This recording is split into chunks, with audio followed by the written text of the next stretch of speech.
Bien le bonjour à toutes, bien le bonjour à tous, c'est Alex, j'espère que vous allez bien et bienvenue à la campagne. Et oui, ça faisait longtemps que vous n'avez pas entendu ces petites interférences magiques de la 2G.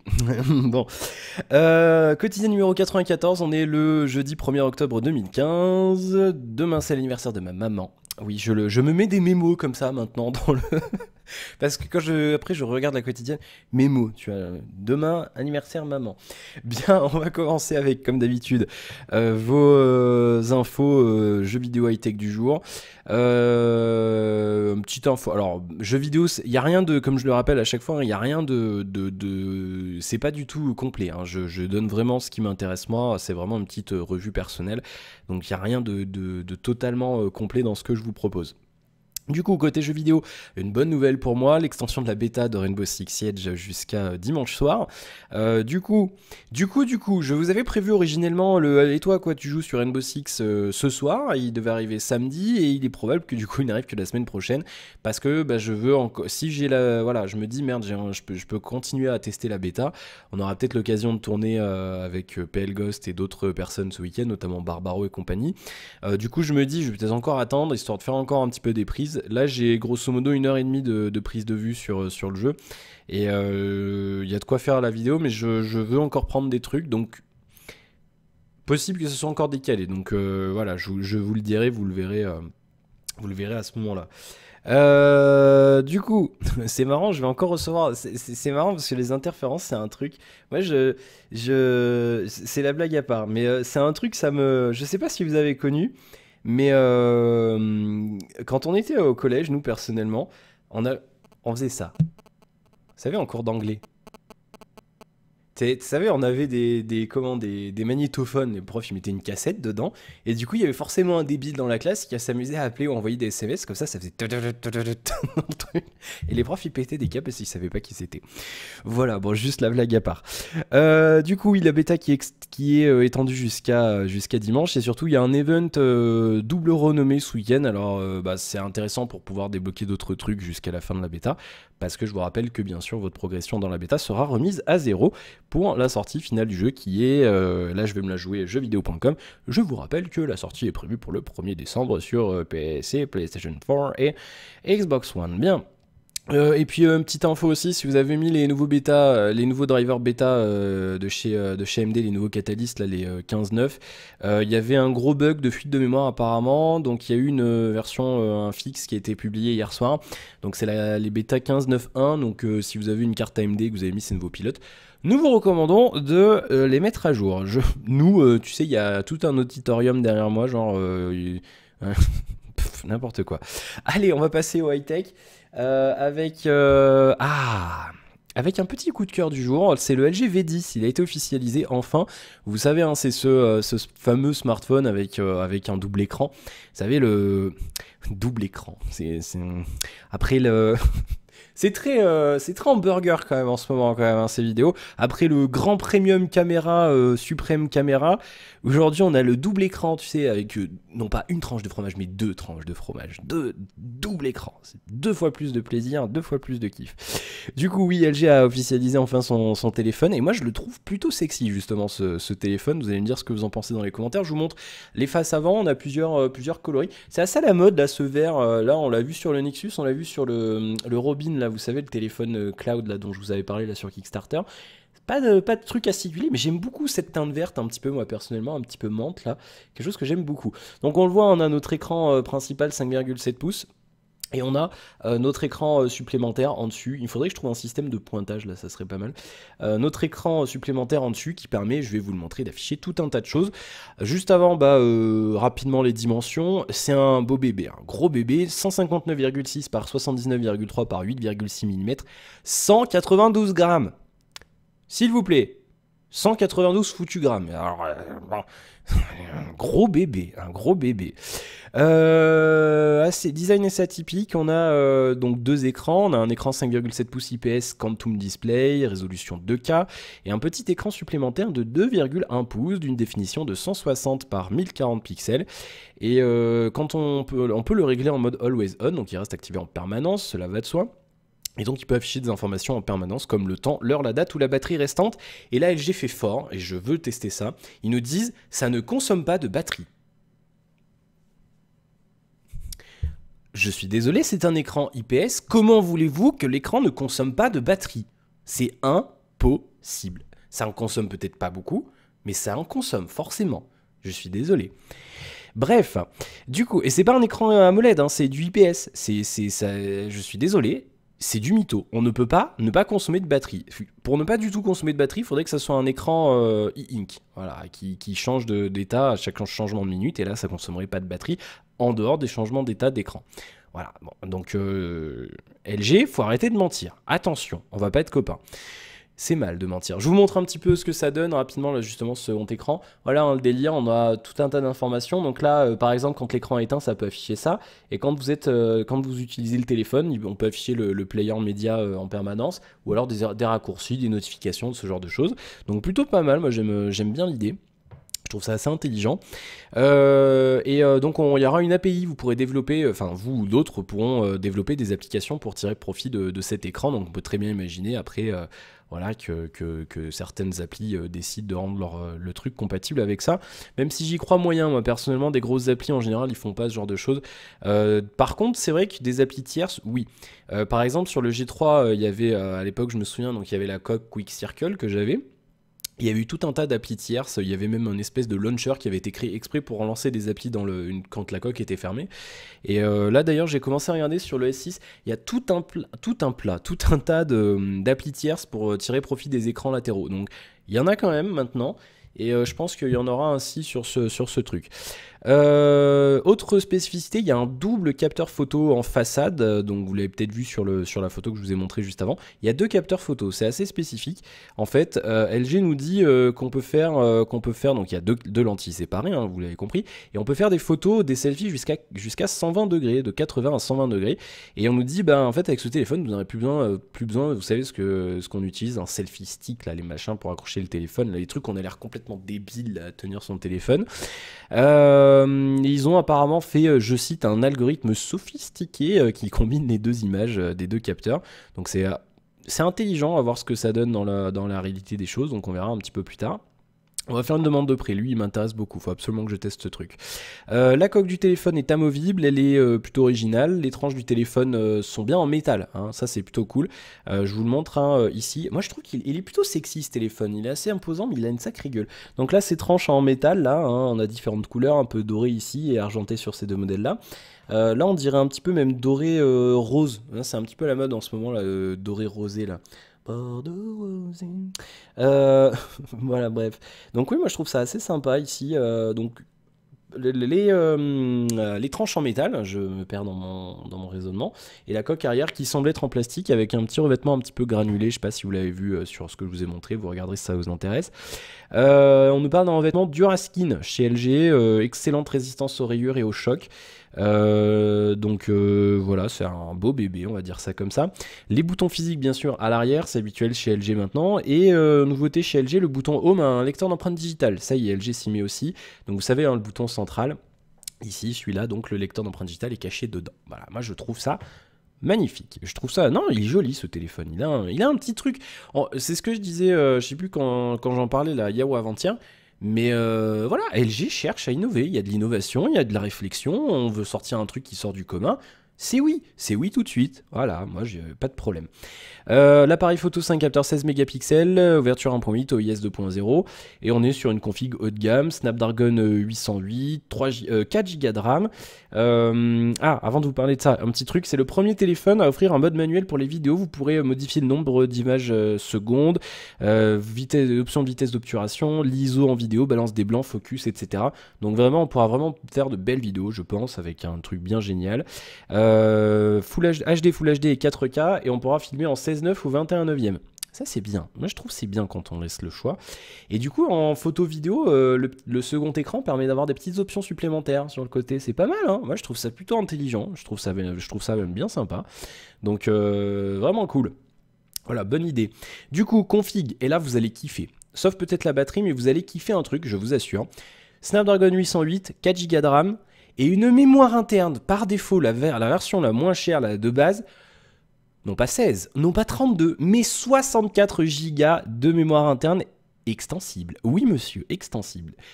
Prenez-en de la graine, putain, 64 Go de base, mais c'est ce qu'il faut en 2015. Ça coûte peanuts la mémoire, bon sang de bois, et vous nous faites chier à sortir des téléphones avec encore 16 Go de stockage. Coucou Apple. Voilà, et coucou plein d'autres, hein. Coucou Samsung, coucou plein de fabricants. Mais merde, 64 Go et en plus extensible. Qu'est-ce qu'on demande de plus? Ah, rien, je suis désolé, c'est bien. Voilà. Lollipop, bien sûr, 4G catégorie 6. Et le bas blesse. Bon, c'est un petit peu dommage, LG, ils se reposent là. Ils se sont dit, on va commander 5 milliards de batteries, on va les écouler pendant des années. La même batterie de 3000 mAh. Mais bon, bah écoutez, je pense pas que l'autonomie soit forcément... Bah remarque si, il y a un écran en plus, donc elle sera sans doute un petit peu moins bonne que celle qu'on a sur le G4, que j'étais censé recevoir aujourd'hui, mais je vous explique la petite anecdote juste après. Mais voilà, et c'est vrai qu'il aurait peut-être fallu un tout petit peu plus en autonomie. Maintenant, pour le tout, je veux dire, c'est la petite concession qu'on pourrait faire. On se dit, bon, on a 64 Go extensible, 4 Go de RAM, on a un joli téléphone, moi en tout cas je trouve sympa. Il a un petit cachet, il a un petit truc sexy qui me plaît, moi Ah ouais, il est plutôt cool. Donc oui, on peut faire à la limite une petite concession sur la batterie. Pas de tarif pour l'instant, malheureusement. Le téléphone est prévu pour la Corée du Sud, les États-Unis, la Chine, l'Amérique du Sud et le Moyen-Orient dans les coloris noir, blanc... Non, pas des conneries. Les coloris noir, blanc, beige, bleu océan et bleu opale. Et on ne sait pas encore si le téléphone ne sortira en Europe. LG, s'il vous plaît. Allez, faites-le sortir en Europe, il y a moyen que ça soit intéressant. Donc plutôt pas mal. Voilà, c'était le petit coup de cœur du jour. Et le deuxième coup de cœur du jour qui ne sortira sans doute jamais en Europe, eh bien c'est Sharp qui nous le propose et en fait il nous dévoile les Aquos Zeta et Aquos Compact. Qu'est-ce que c'est que ces téléphones? Eh bien c'est des téléphones dont je suis amoureux puisque c'est des téléphones complètement borderless. Oui monsieur, enfin presque borderless, mais vraiment... il y a de l'idée de design quoi, putain mais faut que ça sorte du Japon quoi, Sharp enfin... On vous aime en Europe aussi, merde, venez jusqu'à nous. Du coup, qu'est-ce que c'est? Le Aquos Zeta, je vous le montre rapidement. Regardez-moi ce petit machin. Il n'y a presque pas de bordure, il n'y en a pas en haut. Et ça, je trouve que c'est un coup de design, j'adore. On nous vient la barre en haut, je veux dire, bah ouais, il y a juste à laisser le haut-parleur. À la limite, il n'y a même pas besoin, l'appareil photo, on le met en bas. Et voilà, je trouve ça super classe. Voilà, je trouve ça super classe. Du coup, on a l'Aquos Zeta. Le compact c'est presque le même, hein, vous allez le voir mais un petit peu plus petit. Écran 5,3 pouces Full HD, une dalle IXO, Gorilla Glass 4, donc très peu de bordure mais vraiment très peu. Et il n'y a même pas de haut-parleur en fait, apparemment c'est un conduction osseuse. Ça c'est un truc qu'il faut que je teste une fois dans ma vie, c'est ce qu'il y avait sur les Google Glass première gène. Et c'est beaucoup utilisé dans tout ce qui est armée et compagnie parce qu'en fait ça ne produit aucun son. C'est-à-dire que c'est des vibrations et du coup dans l'armée quand on est en mode discret, ben, on a une vibration, mais je veux dire, ça produit aucun bruit, 0 décibel, parce que il n'y a pas de haut-parleur. C'est une vibration qui va taper, par exemple, voilà, sur la tempe ou ce genre d'endroit-là, par ici. Et du coup, vous allez entendre. Et c'est un truc qu'il faut que j'essaye. Apparemment, ça rend super bien, mais il faudrait que j'essaye. Côté design, voilà, grosso modo, ce que ça donne. Hein, plutôt pas mal. Il est un petit peu épais quand même, mais moi, c'est l'épaisseur, je m'en fous un peu sur les téléphones. Très franchement, c'est pas un détail. Le lecteur d'empreintes digitales, c'est la barre noire. Android s'invente des choses. Il nous dit c'est sur le côté du téléphone. Non, c'est la barre noire à l'arrière du téléphone. Voilà. Étanche à l'eau, IP65 et la poussière. Capteur d'empreintes digitales. 139 par 74 par 7,9 mm, 151 grammes. Des coloris plutôt sympas, on a noir, rose, fuchsia et bleu, ça change un peu, moi j'aime bien. C'est assez sympa, au Japon ça marche bien. Belle config, Snapdragon 808, 3 Go de RAM, 3100 mAh de batterie, 32 Go extensible via micro SD, 13,1 mégapixels arrière, 8 mégapixels à façade, Android 5.1 et on a la version compacte qui est un tout petit peu plus petite, voilà, ici en couleur un petit peu jaune citron, citron vert. La même chose, hein, exactement la même config, sauf que l'écran il fait 4,7 pouces, il est toujours Full HD, la batterie un petit peu plus légère, 2810 mAh. Il est un petit peu plus épais, 8,9 mm et il pèse 120 grammes. Pas de tarif et de toute façon il y a une très faible probabilité pour que ça sorte de chez nous et le problème du Japon c'est que même si on voulait importer ça servirait à rien parce qu'ils n'ont pas du tout les mêmes normes de communication que chez nous, donc voilà, c'est dommage, hein, c'est des beaux bébés, moi je trouve. Vous me direz ce que vous en pensez dans les commentaires. Bien, du coup Orange en France, on revient chez nous. Orange Non, ça c'est l'ancien truc. Orange qui a été autorisé par l'ARCEP, l'autorité de régulation des communications électroniques et des postes, qui a autorisé Orange hier, via un communiqué de presse, on l'a vu, à faire des tests pour la 5G. Et ouais, ça fait rêver la 5G. Quand je vous disais qu'au début, moi j'avais que de la 2G, hein, bon, désolé que je vous dise. Enfin, j'ai de la 3G, mais ça passe très mal. Du coup, oui, en fait, dans le cadre du projet MM Magic et dans le cadre du programme européen 5G PPP, c'est en gros, vous savez, là, je vous en avais parlé, le consortium européen et mondial pour les normes de télécommunication. Et donc, jusqu'à fin 2016, ils pourront faire des tests sur la commune de Belfort, en Franche-Comté. Si vous êtes de là-bas, vous serez sous couverture 5G, même si vous ne pourrez pas en profiter jusqu'à la fin de l'année prochaine. Et donc ils pourront utiliser ce qu'on appelle des sondeurs de canaux et des VNA, ça veut dire Vector Network Analyzers, composés d'un émetteur-récepteur, c'est des outils techniques pour analyser les réseaux et compagnie. Ils veulent étudier l'utilisation de bandes de fréquences qu'on appelle des bandes de fréquences millimétriques. Alors je ne saurais pas du tout vous expliquer ce que c'est par contre. Et alors là, on a des bandes de fréquences comprises entre 6 et 100 GHz. C'est pour les bandes de fréquences millimétriques. Et en fait, les débits maximum théoriques de la 5G pour l'instant, ce qu'ils vont tester en France, 50 gigabits seconde. Bonjour ADSL, ça va? C'est cool, hein? Ouais, ça va bien? Salut. 50 gigabits. 50 gigabits seconde, putain de merde, est-ce que vous vous rendez compte? Ah. Merde, je me sens petit. 3 fréquences exploitables pendant les tests, 3006 à 3800 MHz, 10,5 à 10,625 GHz et 17,3 à 17,425 GHz pour micro-ondes, bonjour. En échange de cette autorisation, Orange communiquera à l'ARCEP un rapport détaillé des expérimentations et on nous rappelle que la 5G devrait pas arriver avant 2020 chez nous. Tant mieux, ça laissera le temps à tout le monde de déployer la 4G.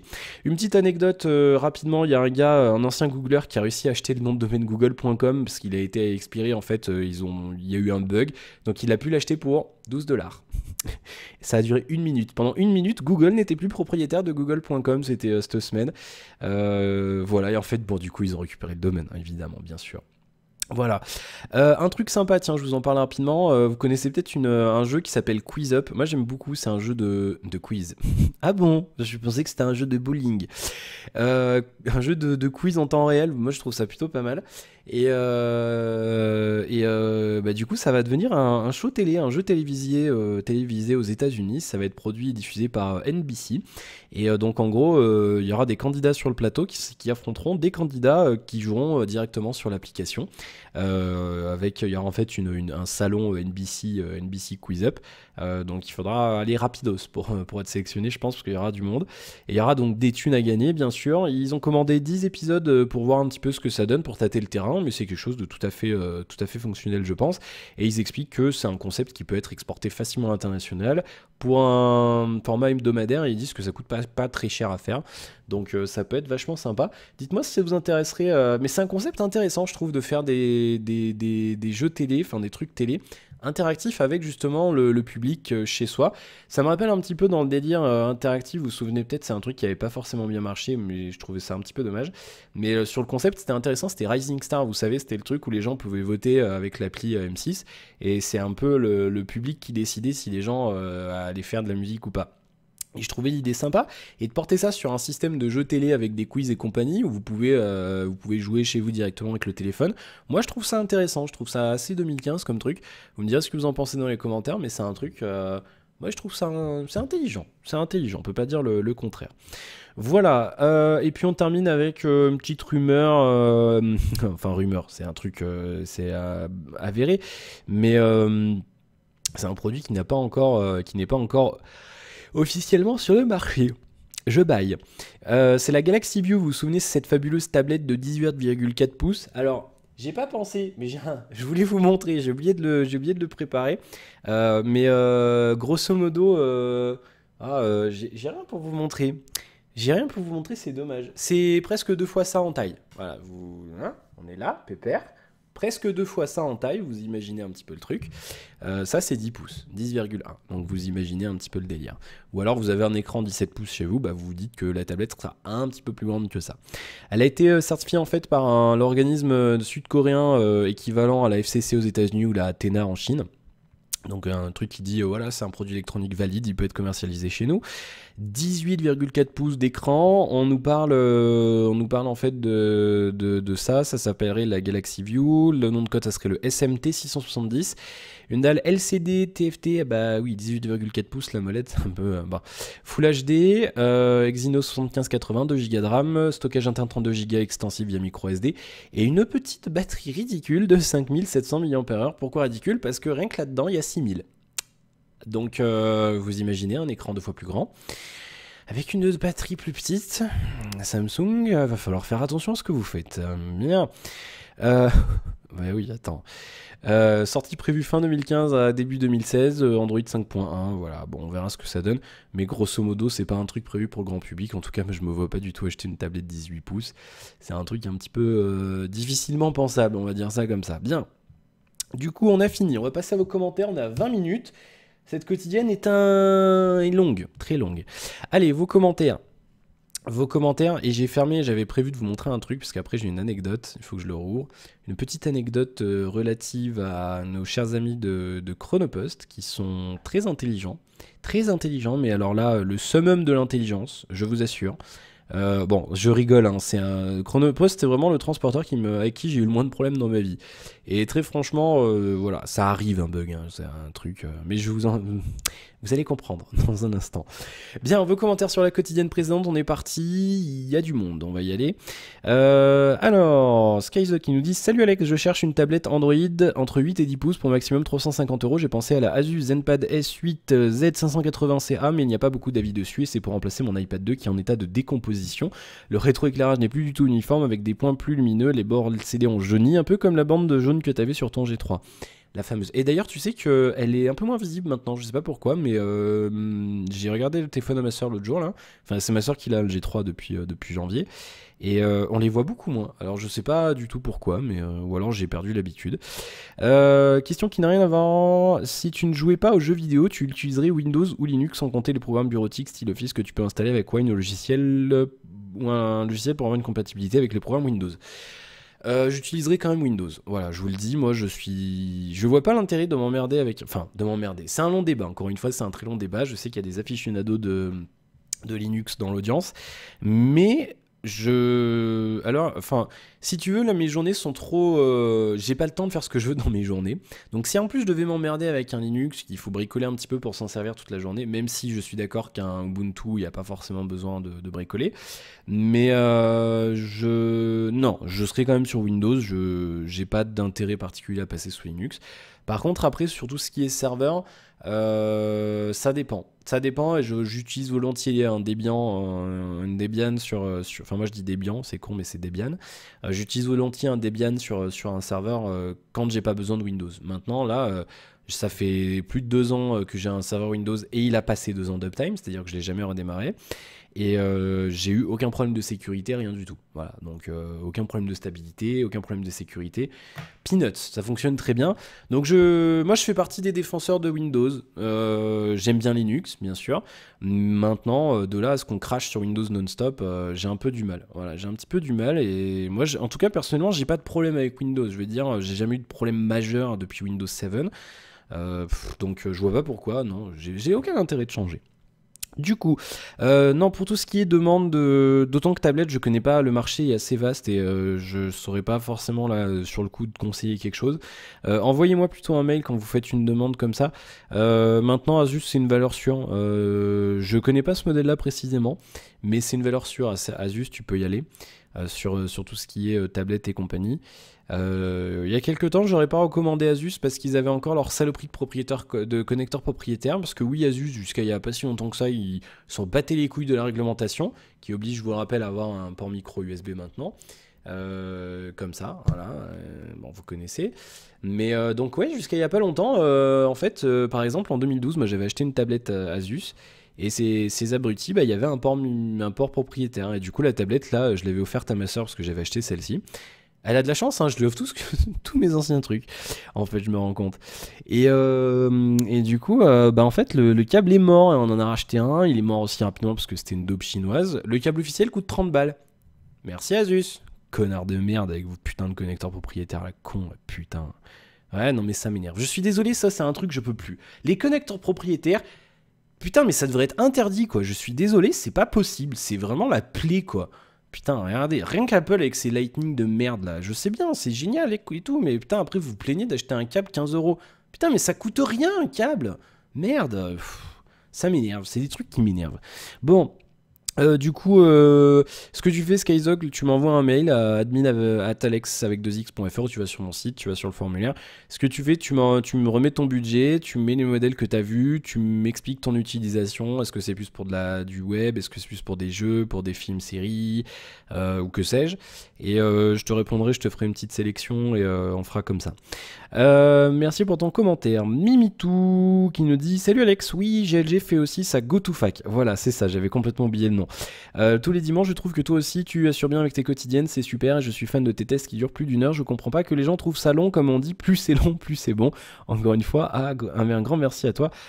Paix prospérité.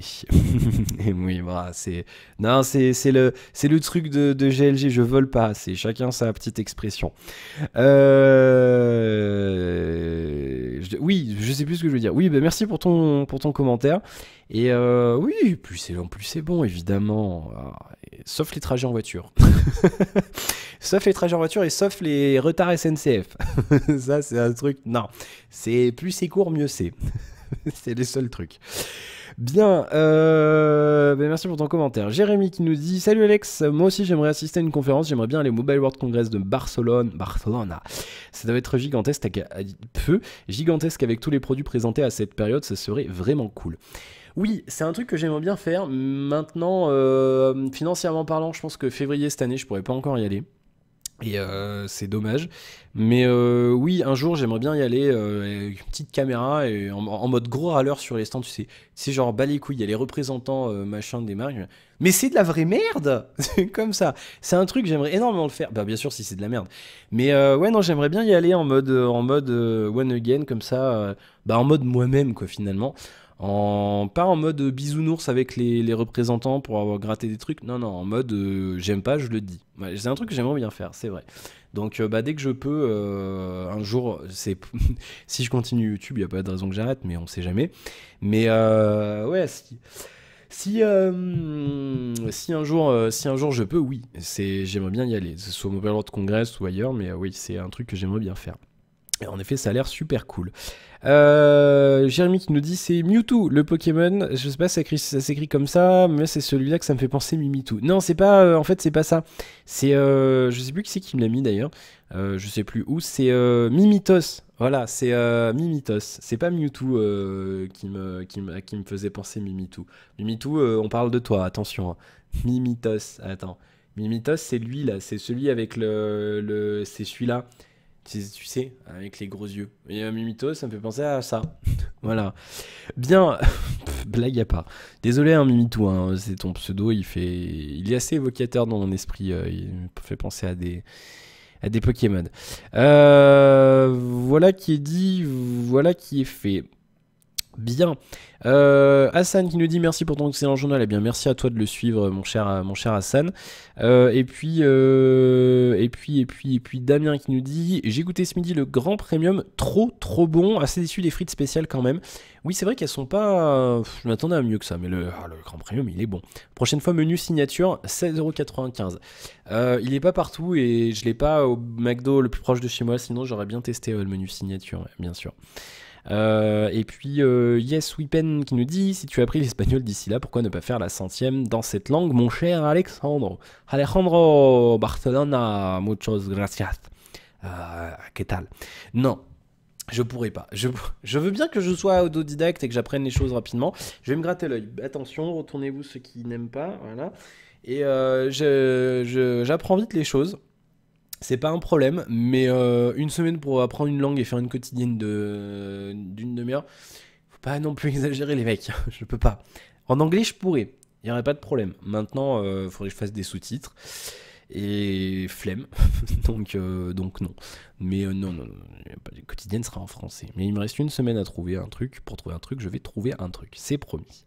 Voilà pour vos commentaires sur la quotidienne, on est à 29 minutes, hop, c'est parti. Bien. Du coup, faut que je me prépare, hein. Faudrait que je me fasse un raccourci clavier là, avec les macros là sur le. Aïe aïe aïe, sur le. Ouh, je suis fatigué, putain, je dors beaucoup en ce moment, mais je suis fatigué. Je crois que c'est le niveau de stress qui descend là en ce moment et ça me retourne le cerveau. Bien, du coup, qu'est-ce qui s'est passé aujourd'hui? Eh bien, pas grand-chose. J'aurais dû recevoir le G4. Voilà, LG l'a expédié, tranquillou, par Chronopost, tout va bien et tout. Livraison prévue pour aujourd'hui. Et puis ce matin, je me réveille peanuts, tu vois, dans mon lit, tranquille. Peanuts, je sais pas pourquoi. Voilà. Et ce matin, je reçois un message de la part de Chronopost qui me dit: Bonjour, l'envoi Chronopost aura un retard de 24 heures suite à un incident de transport. Veuillez nous excuser, le suivi sera actualisé sur le site. Donc du coup, je me renseigne, Damien vient vers moi, il me dit: Oui, en fait, le colis il est parti à Caen. Allô, alors on va faire un petit cours de géographie, les amis.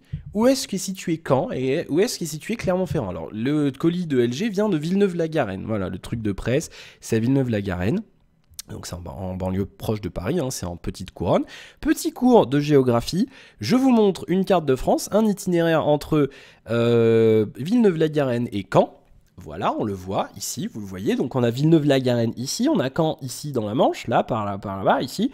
Clermont-Ferrand où c'est? Eh bien c'est ici, voilà. Donc mon colis, au lieu de partir de Paris et de descendre, il est parti dans la Manche. À un moment donné, bon, allez vous faire enculer, quoi. C'est un truc, putain, merde. Oh, quelle vulgarité, dislike. Mais merde, putain, les mecs, c'est quoi ce bins, quoi? À Caen? Qu'est-ce qui est parti foutre à Caen, mon colis, quoi? Ça me gave. Mais ça me gave. Il n'y a pas d'autre mot, c'est... Oh, ça me gonfle, il n'y a pas d'autre mot. Bon, qu'est-ce que vous voulez que je vous dise? Voilà, et du coup, il arrivera demain. Enfin, j'espère, hein, sinon il arrivera samedi. Hein, j'ai que des couilles avec les transporteurs en ce moment. L'autre jour, DHL, UPS, le mec, il a pas envie de venir chez moi. À chaque fois, il fait son râleur de merde. TNT, ça va encore. Bien que TNT, ils s'inventent des trucs. Ils inventent des signatures, TNT. Ils sont pas chiés, tu sais. Derrière, on est en espèce d'appentis derrière ma maison. Mon père, il stocke genre des outils, des trucs comme ça. Le mec, il arrive, il se gare, il balance le colis, il pose le colis là-bas derrière, il signe à ma place, il se barre. Alors, à un moment donné, le jour où il y a un problème, on fait comment, quoi? Ben voilà. Qu'est-ce que vous voulez que je vous dise? Fuck off, voilà. Bon, bah du coup, pas content, Alex, parce que du coup, il avait prévu et du coup, il peut pas tourner, voilà. Qu'est-ce que vous voulez que je vous dise? Bon, c'est pas grave en soi, mais bon. Bien, du coup, bah pas grand chose d'autre, du coup, je continue à jouer à Rainbow Six Siege, le jeu pour moi est très très très très bon. D'ailleurs, j'ai annulé ma préco, parce que Amazon, ils nous ont fait un petit kiff aujourd'hui, on est les premiers, la meilleure enseigne, l'enseigne la plus appréciée des Français, et ben on vous offre 10 euros, des 50 euros d'achat. On est comme ça chez Amazon. Ouais, eh ben allez. Du coup, j'ai annulé ma préco de Rainbow Six. Il était à 71 euros en collector. J'avais un chèque cadeau Amazon de 10 euros, ça faisait 61 euros. J'ai annulé, j'ai repris machin, bim bam, 51 euros. Merci Amazon, ça me fait très plaisir. Voilà. Sinon, bah, j'ai pas joué à grand chose, je vous avoue, donc c'est un petit peu compliqué. Donc, ah, mais j'ai encore, hein. C'est pénible, hein. Bon, allez, c'est tout pour aujourd'hui. Mais on revient demain. Ah. Je suis complètement cinglé aujourd'hui. Voilà, bah, c'est à peu près tout ce que je voulais vous dire pour aujourd'hui. Demain, vous aurez Loomsing et vous aurez le code promo pour commander la batterie avec une petite réduction bien rondelette. et puis donc elle sera à gagner, hein, je vous le rappelle, dans la tombola septembre-octobre. Donc si vous mettez 5 euros, vous avez une chance de repartir avec la batterie. Et en plus, vous m'aidez et ça, c'est cool. Vous faites comme les amis ici, là. Hop, voilà. Et ben merci à eux parce qu'ils sont vraiment cool.